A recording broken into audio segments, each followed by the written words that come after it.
Friends, happy Navratra to all of you. आप सब JRF कर जाएं, नेट क्वालिफाई करें, यही मेरी शुभकामना है आप लोगों के लिए। तो आज हम लोग पढ़ते हैं इलेक्ट्रॉनिक पोर्टफोलियो। ये भी नेट के सिलेबस में है, तो इसको समझना बहुत ज़रूरी है कि क्या है। इससे क्वेश्चन आ सकते हैं। इसमें कुछ ऐसे टर्म्स हैं जो कई आपके एजुकेशन के पेपर में बहुत सारे क्वेश्चंस में मतलब उसमें हो सकते हैं वो वर्ड्स। तो अगर ये वर्ड्स से आप वाकिफ रहेंगे तो आपको आंसर करने में आसानी होगी। तो सबसे पहले हम देखते हैं कि व्हाट इज इलेक्ट्रॉनिक पोर्टफोलियो। तो इलेक्ट्रॉनिक पोर्टफोलियो को हम डिजिटल पोर्टफोलियो भी कहते हैं। याद रखिएगा, डिजिटल पोर्टफोलियो से घबराना नहीं है। ऑनलाइन पोर्टफोलियो या ई फोलियो भी कहा जाए तो हम क्या क्या कहते हैं? Electronic portfolio, digital portfolio, online portfolio या ई फोलियो। सभी चीज का मतलब एक ही है, ई पोर्टफोलियो या इलेक्ट्रॉनिक पोर्टफोलियो। क्लियर? अभी तक इतना चीज है, इसमें कंफ्यूज नहीं होना है। अब क्या है ई इलेक्ट्रॉनिक पोर्टफोलियो या ई पोर्टफोलियो या डिजिटल पोर्टफोलियो या ऑनलाइन पोर्टफोलियो या ई फोलियो क्या है?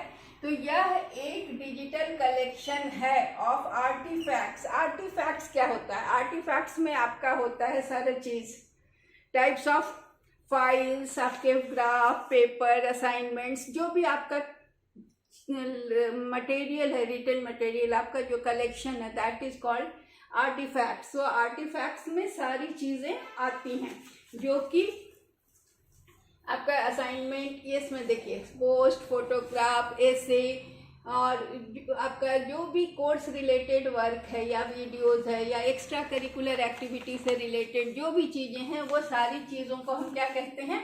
आर्टिफैक्ट्स। ठीक है, तो ये स्टूडेंट आर्टिफैक्ट्स हो गया। सारा आपका जो कार्य क्रियाकलाप जो आप करते हैं और जो ऐसे posters, photographs, videos, arts, extra curricular activities का जो भी चीज है जो आप उसको इलेक्ट्रॉनिकली रखते हैं, डिजिटल कलेक्शन है। डिजिटल में मतलब इंटरनेट पे आप रखते हैं। एक स्टूडेंट के द्वारा ये क्रिएटेड होता है। उसमें जो है created by a student of their course related work. जो भी अपने कोर्स से रिलेटेड वर्क को आप डिजिटली या इलेक्ट्रॉनिकली रखते हैं उसे हम ई पोर्टफोलियो कहते हैं। और ये क्या क्या इंक्लूड करता है? Essays, posters, photographs, videos, arts, extra curricular activities, assignments और भी चीज़ें जो आप रखते हैं। ये क्या है? A good E portfolio is both product में क्या हो गया कि आपने जो जो चीज रखा, कलेक्शन, जो डिजिटल कलेक्शन हुआ ना, वो प्रोडक्ट हो गया। और जो प्रोडक्ट और प्रोसेस दोनों है ये। एक तो प्रोडक्ट है, प्रोडक्ट में ये हुआ कि आपने जो जो चीज कलेक्ट करके रखा डिजिटली, जिसमें आपके ये सारी चीजें आई, पोस्टर्स, फोटोग्राफ्स, असाइनमेंट्स, वीडियोज, जैसे। तो ये हो गया प्रोडक्ट। और दूसरा है ये प्रोसेस। दो चीज है, ये प्रोडक्ट है तो ये चूंकि असेंबल करके रखता है इसलिए प्रोडक्ट। और प्रोसेस क्या हो गया कि ये रिफ्लेक्ट कर रहा है कि व्हाट दोज आर्टिफैक्ट्स रिप्रेजेंट, मतलब आपने जो भी वहाँ कलेक्ट करके रखा डिजिटली वो क्या रिप्रेजेंट कर रहे हैं, क्या बता रहे हैं, आपने किस तरह का चीज़ कलेक्ट किया जो आपके बारे में बता रहा है, आपके नॉलेज को दर्शा रहा है। तो वो वहाँ पर प्रोसेस हो गई, ये प्रोडक्ट हुआ। तो ये है एक डिजिटल कलेक्शन है जिसमें कि किसी स्टूडेंट के द्वारा सारे कोर्स रिलेटेड मटेरियल्स वहाँ पर रखे जाते हैं। और ये गुड ई पोर्टफोलियो जो होता है वो प्रोडक्ट होता है जिसमें कि डिजिटली सारे चीज़ होते हैं, आर्टिफैक्ट्स, जिसको हमने बताया कि आपके सारे रिलेटेड वर्क्स जो होते हैं, that is called artifacts. And process क्या है? जो कि प्रोडक्ट हुआ कि जो आपने रखा और वो जो प्रोडक्ट दिखा रहा है, आपके परफॉर्मेंस को बता रहा है, दैट इज द प्रोसेस। अब तीसरा है कि लाइक एलएमएस। अब एक नया वर्ड आ गया, देखिए, इसीलिए मैंने कहा था इससे रिलेटेड बहुत सारे वर्ड आपको क्वेश्चन में आ सकते हैं। तो एलएमएस क्या है? एलएमएस है लर्निंग मैनेजमेंट सिस्टम। ई पोर्टफोलियो जो है वो ऑनलाइन होता है। ऑनलाइन जैसे ई पोर्ट आप अपने सर्टिफिकेट्स को ऑनलाइन रखते हो, उसी तरह से ई पोर्टफोलियो में ऑनलाइन होता है और ये लर्निंग को सपोर्ट करता है। तो एलएमएस क्या है, हमको ये देखना है। एलएमएस का फुल फॉर्म है लर्निंग मैनेजमेंट सिस्टम। ये क्या है कि किसी भी यूनिवर्सिटी कोर्स में एलएमएस क्या होता है, ये किसके द्वारा कंट्रोल्ड होता है, ये managed, controlled and owned by instructor. यहाँ टीचर के द्वारा या इंस्ट्रक्टर के द्वारा मैनेज्ड होता है और यहाँ पर इंस्ट्रक्टर जो है वो डिसाइड करता है कि कौन उसको देखेगा और कौन उसको एक्सेस कर सकता है, कौन वहाँ तक पहुँच सकता है। तो व्हाट टूल्स, और वो डिसाइड करता है कि इसमें जो कौन सा टूल्स को टर्न ऑन करें, कौन सा ऑफ कर दें, कौन सा स्टूडेंट देख सकता है, कौन व्यक्ति नहीं देख सकता है। ये सारा इसमें जो इंस्ट्रक्टर है वो डिसाइड करता है एलएमएस में, ठीक है। लेकिन ई पोर्टफोलियो में क्या होता है, ये स्टूडेंट होता है यहाँ इंचार्ज, वहाँ पर इंस्ट्रक्टर इंचार्ज होता है, टीचर इंचार्ज होता है, लेकिन ई पोर्टफोलियो में स्टूडेंट खुद इंचार्ज होता है और वो डिसाइड करता है कि कौन उसके ई पोर्टफोलियो को व्यू करेगा, कौन कौन सा मैटर उसमें मटेरियल डालेगा, जैसे पोस्टर या फोटोग्राफ कौन सा वो डालेगा और कौन उसका डिज़ाइन कैसा होगा। तो यहाँ पर क्या है, ई portfolio is controlled by student and LMS जो है वो इंस्ट्रक्टर के द्वारा कंट्रोल होता है। तो ये उसके बाद बास्किन ने बताया, ई पोर्टफोलियो को डिफाइन किया। बास्किन 2008 में उन्होंने बताया कि portfolio are the ways to generate learning as well as document learning. मतलब क्या हुआ, E portfolio help in learning along with document learning। जो भी documents are feeded in digitally, that how we can learn them, we can study them। तो ये दोनों चीज को जनरेट करता है, लर्निंग को भी एंड डॉक्यूमेंट लर्निंग को भी। तो ई पोर्टफोलियो जो है वो लर्निंग कैसे जनरेट करता है, तो ये वर्चुअल स्पेस स्टूडेंट्स को प्रोवाइड करता है। ई पोर्टफोलियो प्रोवाइड्स वर्चुअल स्पेस, मतलब ऑनलाइन स्पेस फॉर स्टूडेंट्स, ताकि वो अपने एकेडमिक वर्क को एसेस कर सकें और डिफरेंट कोर्स और असाइनमेंट में कनेक्शन इस्टेब्लिश कर सकें। समझे, ये स्टूडेंट्स को अपने एकेडमिक वर्क को असेस करने में and connecting them with different courses and assignments में हेल्प करता है। They support students own knowledge construction. यहाँ पर आ गया कंस्ट्रक्टिविस्ट थ्योरी। तो इसमें इट हेल्प्स द स्टूडेंट, हमने पढ़ा है ना साइकोलॉजी में कंस्ट्रक्टिविस्ट थ्योरी। तो ये स्टूडेंट को अपने नॉलेज को कंस्ट्रक्ट करने में हेल्प करता है। It falls under the learning theory of social constructivism. ये लर्निंग थ्योरी के सोशल कंस्ट्रक्टिविज्म थ्योरी के अंदर आता है। लर्निंग का कंस्ट्रक्टिविज्म थ्योरी क्या बताता है, सोशल कंस्ट्रक्टिविज्म थ्योरी लर्निंग का जो है वो क्या हमें बताता है, किसका दिया हुआ है, कंस्ट्रक्टिविज्म थ्योरी और सोशल कंस्ट्रक्टिविज्म किसके द्वारा दिया गया है। सोशल कंस्ट्रक्टिविज्म थ्योरी जो है व्योट्स्की का थ्योरी है, ठीक है। वो व्योट्स्की ने क्या बताया था, यह कि learning happens most effectively when students constructs knowledge for himself. So Vygotsky had said कि learning is most powerful and most effective when students create knowledge for himself. जब खुद से वो अपना नॉलेज क्रिएट करता है, तो ये व्योट्स्की का थ्योरी है, ठीक है। तो ये जब यहाँ पर क्या है कि व्योट्स्की ने ये बताया, तो वे जब अपना नॉलेज स्टूडेंट खुद के लिए जब कंस्ट्रक्ट करता है, तो ये चीज को ई पोर्टफोलियो हेल्प करता है। ई पोर्टफोलियो इसके अंदर आता है क्योंकि स्टूडेंट अपना नॉलेज यहाँ खुद कंस्ट्रक्ट करता है। ये सोशल ये कंस्ट्रक्टिविज्म क्या बताता है कि learning is that other determinants is of effective learning is social context. इसमें बताता है सोशल कंस्ट्रक्टिविस्ट थ्योरी ये बताता है कि लर्निंग कब होता है ज़्यादा इफेक्टिव? जब वो सोशल कॉन्टेक्स्ट में सीखा जाता है। तो वहाँ पर क्या होता है कि वहाँ सोशल कॉन्टेक्स्ट में जो भी चीज़ हम जाते हैं, समाज में जाके जब सीखते हैं, तो हम अपना नॉलेज खुद से क्रिएट करते हैं। We construct our knowledge with dialogue and interactions with other.